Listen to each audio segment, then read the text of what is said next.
Facilities లేవు. ఈరోజు నాకు టెక్నాలజీ తెలుసు. ఈరోజు యాక్చువల్‌గా నేను వికలాంగుడిని చెప్పాలంటే. బట్ ఈరోజు నేను నడవగలుగుతున్నాను. డైలీ 5 కిలోమీటర్స్ వాకింగ్ చేయగలుగుతున్నాను. బికాస్ ఆఫ్ టెక్నాలజీ కదా!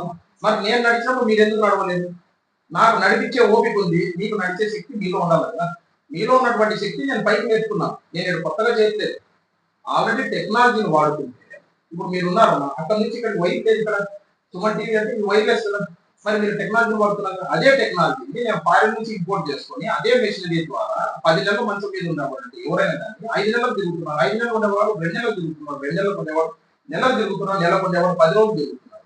అందుకే మేము ప్రతిరోజు 50 టోకన్లు మాత్రమే ఇస్తాం. 50 తర్వాత టోకన్లు ఎవరు వచ్చినా కూడా ఇవ్వం. అదే.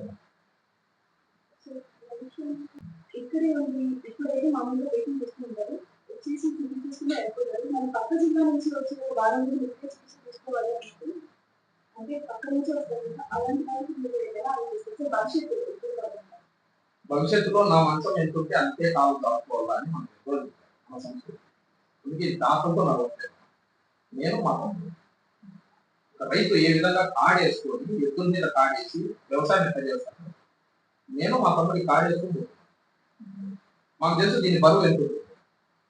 మా బరువు ఎంత మోయాలో అంతవరకే మోస్తాం. పక్క జిల్లాల నుంచి వచ్చినప్పుడు డెఫినెట్ గా అక్కడే మీరు తీసుకోండి అని చెప్పి వైద్యం ప్రిస్క్రిప్షన్ రాసి వాళ్ళ వీలైనంత వరకు అక్కడికే పంపించగలుగుతాం. ఇది ముఖ్యంగా అనంతపురం జిల్లాకు వరప్రదాయం.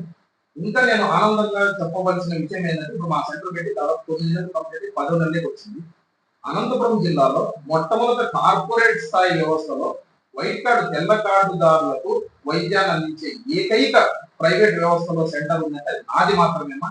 నా వెనక ఉన్నటువంటి ఎవరంటే మా అమ్మ కావచ్చు, నా భార్య కావచ్చు, మా తమ్ముడు కావచ్చు, మా శ్రేయోభిలాషులు కావచ్చు, ఇలాంటి ముఖ్యంగా మీడియా సోదరులు కావచ్చు, వాళ్ళందరి సహకారంతో నేను ముందుకు పోతున్నాను తప్ప భవిష్యత్తులో పెంచుతామా పెంచమా అనేది అది దేవుడు ఇచ్చే శక్తిని బట్టి ఉంది.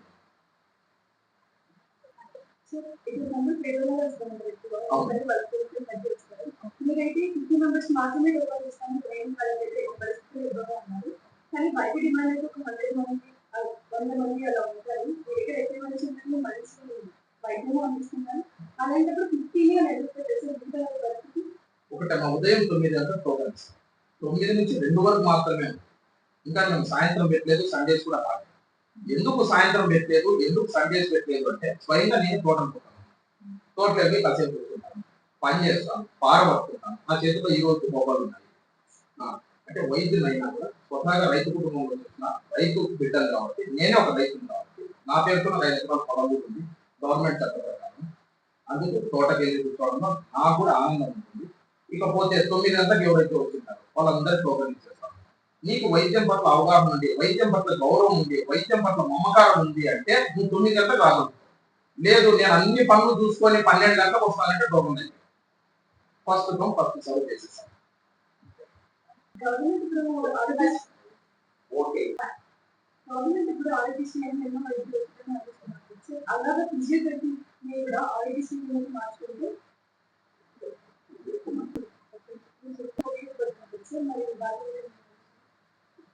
గత 70 సంవత్సరాల మీరు భారతదేశ చరిత్రలో తీసుకుంటే ఈ రోజు వరకు ఆంధ్రప్రదేశ్ లో ఈ రోజు కూడా అప్పుల్లో 70 సంవత్సరాల్లో మీరు తీసుకోగలిగితే 60 సంవత్సరాలు who will be the ruling party అది కాంగ్రెస్. ఈరోజు కేవలం భారత్ని ఎంకరేజ్ చేస్తుంది, సమాజాన్ని ఎంకరేజ్ చేస్తుంది, వైద్యాన్ని ఎంకరేజ్ చేస్తుంది. ఈరోజు మీరు నెహ్రూ గారి గవర్నమెంట్ లో తీసుకుంటే కేవలం ఒక ఎయిమ్స్ మాత్రమే ఇచ్చారు. ఇందిరాగాంధీ గవర్నమెంట్ లో తీసుకుంటే 2 ఎయిమ్స్ ఇచ్చారు. రాజీవ్ గాంధీ గవర్నమెంట్ ఎయిమ్స్ తీసుకుంటే 3 ఎయిమ్స్ ఇచ్చారు. వాజ్పేయి గారు వచ్చే టైంకి 7 ఎయిమ్స్ ఇచ్చారు. నరేంద్ర మోడీ గారు వచ్చేసరికి 16 ఎయిమ్స్ ఇచ్చారు. అంటే 70 ఏళ్ళు 60 ఏళ్ళు కాంగ్రెస్ పార్టీ దేశాన్ని అయినటువంటి డైనాసిటీ పార్టీ వైద్యాన్ని ఎందుకు పెంచలేకపోయింది? ఇది ఒక రోజుతో సమస్య.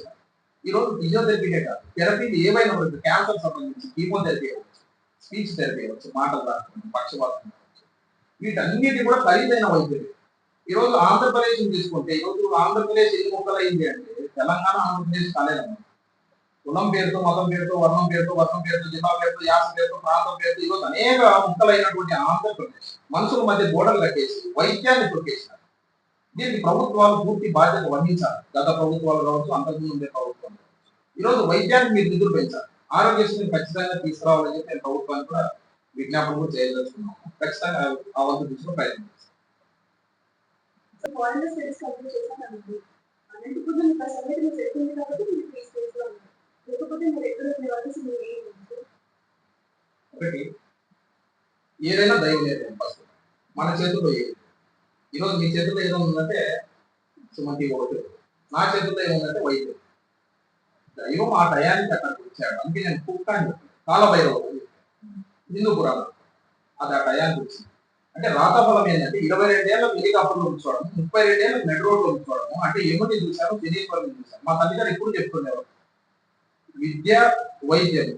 ఆయనకు వాజ్పేయి గారు స్ఫూర్తి. వాజ్పేయి గారు ఎప్పుడు ఏం చెప్పేవారు అంటే పెద్దలు, మహానుభావులు, అఖండ భారతదేశాన్ని నిలబెట్టిన ప్రధానమంత్రి గారు విద్యా వైద్యం ఒకటి ఇవ్వగలిగితే మిగతా ఏ పథకాలు ప్రజలకు అవసరం లేదు. కానీ ఈరోజు ఆ రెండు కూడా దొరకని పరిస్థితిలో ఉంది. అందుకు నాకు జరిగింది అంటే ఇది దైవ సంకల్పం. ఒకవేళ జరిగింది కాబట్టి ఇక్కడ ఉన్నాము. జరగలేకపోయింటే భవిష్యత్ అనేది క్వశ్చన్ మార్క్ వేసుకుంటారు తప్ప ఎలా ఉంటుందో ఫ్యూచర్ నాకు తెలియదు. అంటే మీరు ముందుగా ఆలోచించలేదు. అంటే డాక్టర్‌గా చదివారు కదా! ఇక్కడ ఉండాలి, అక్కడ వైద్యం చేయాలి. ముందు అనుకోలేదు. అలా ఏం ఆలోచించలేదు.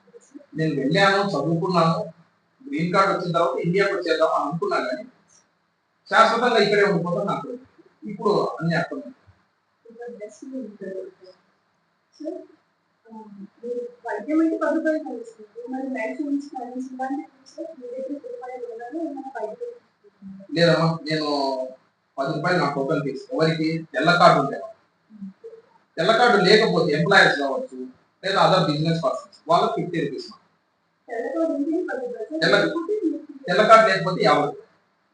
50. సో ఆ తెల్ల కార్డు మెడిసిన్స్ మేము రాయాలి. నాకు ఒకవేళ డౌట్ వస్తే ఎక్స్రే కానీ, సిటీ స్కాన్ కానీ, ఎంఆర్ఐ స్కాన్ కానీ, బ్లడ్ టెస్ట్ కానీ నేను గవర్నమెంట్ హాస్పిటల్ తప్ప బయట ఎక్కడైతే అవుతుంది నేను పంపు నా ప్రిస్క్రిప్షన్ మీద గవర్నమెంట్ రాస్తాను. వాళ్ళు కూడా ఈ రోజు గవర్నమెంట్ మనం పబ్లిక్ సర్వీస్ చేసినప్పుడు ఆటోమేటిక్ వాళ్ళు కూడా పబ్లిక్ సర్వీస్ చేస్తున్నారు. పాపం అందుకు గవర్నమెంట్ హాస్పిటల్ నేను ప్రత్యేక ధన్యవాదాలు చెప్తాను.